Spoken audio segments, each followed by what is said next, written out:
दिल्ली की मुख्यमंत्री रेखा गुप्ता ने सुल्तानपुरी डीडीए फ्लैट्स का निरीक्षण किया। इस दौरान उनके साथ मंत्री आशीष सूद भी मौजूद रहे। साथ ही कई अधिकारी भी वहां पहुंचे। घरों के निरीक्षण के बाद सीएम रेखा गुप्ता ने दिल्ली की गरीब जनता के लिए एक और बड़ा ऐलान किया है।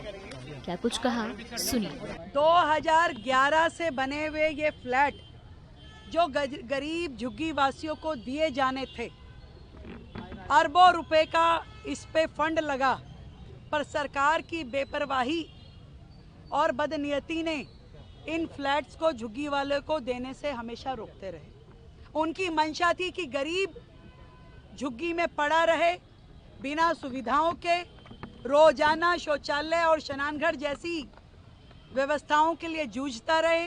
वहाँ की बहन बेटी रोज अपमान का घूंट पी के जीती रहे, परंतु उन्होंने एक भी मकान को देने का प्रयास नहीं किया। आज ये 50,000 फ्लैट जो जर्जर अवस्था में हो गए हैं, जिनको फिर से करोड़ों रुपए खर्च करने की आवश्यकताएं खड़ी हो गई हैं, परंतु जनता की चुनी हुई भारतीय जनता पार्टी की सरकार जो दिल्ली में आज है, मन से ये चाहती है कि हर झुग्गीवासी को रहने के लिए छत मिले, घर मिले, बहन बेटियों को सुरक्षित माहौल मिले, सारी व्यवस्थाएं मिले, चाहे वो स्नान घर हो, चाहे शौचालय हो और चाहे सुरक्षा हो, चाहे बच्चों के खेलने के लिए पार्क हो और चाहे लाइट, पानी, सीवर की व्यवस्था हो। ये काम करने के लिए दिल्ली सरकार प्रतिबद्ध है। आदरणीय प्रधानमंत्री नरेंद्र मोदी जी के विजन और उनकी कही हुई बात कि हर गरीब को घर मिलेगा, उसको काम करते हुए उस विषय के लिए हम दिन रात काम कर रहे हैं।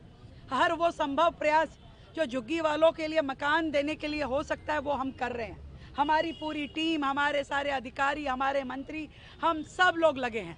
हम चाहते हैं कि एक एक झुग्गीवासी को हम घर दें, और इसीलिए हमने बिल्कुल सख्त दिशा निर्देश दिए हैं कि कोई भी एजेंसी हो, ये कह दिया गया है कि किसी झुग्गी को तोड़ने के लिए जाए ना। सरकार जब तक उन्हें पक्के मकान ना दे ले, तब तक हम नहीं चाहते कि किसी के भी करहाने की आवाज़ हमारे कानों तक आए, और ना ही विपक्ष की पार्टियों को इस तवे पे अपनी रोटी सेकने का अधिकार है। जिन्होंने वर्षों तक झुग्गी वासियों को एक मकान देने का प्रयास नहीं किया, आज वो झुग्गी टूटने पे रोते हैं, चिल्लाते हैं, गाली गलौज करते हैं। मैं उनसे पूछना चाहती हूँ, आपने क्यों नहीं ये फ्लैट उन्हें दे दिए? क्यों इनको जर्जर होने दिया? ये काम हमें क्यों करना पड़ा? क्या आप हमारा इंतजार कर रहे थे कि भाजपा की सरकार आएगी और वो गरीबों को मकान देगी? दिल्ली में लगभग 10 लाख लोगों को मकान दिए जाने की आवश्यकता है, जो हमें लगता है ये तो फिर भी 50,000 मकान है। हम जरूरत पड़ेगी तो हम 10 लाख मकान भी बनाने की तैयारी करेंगे और गरीब जनता को देंगे। किसी को भी बारिश में भीगने के लिए, ठंड में कांपने के लिए या शौचालय, स्नान घर के लिए घूमने के लिए नहीं छोड़ेंगे।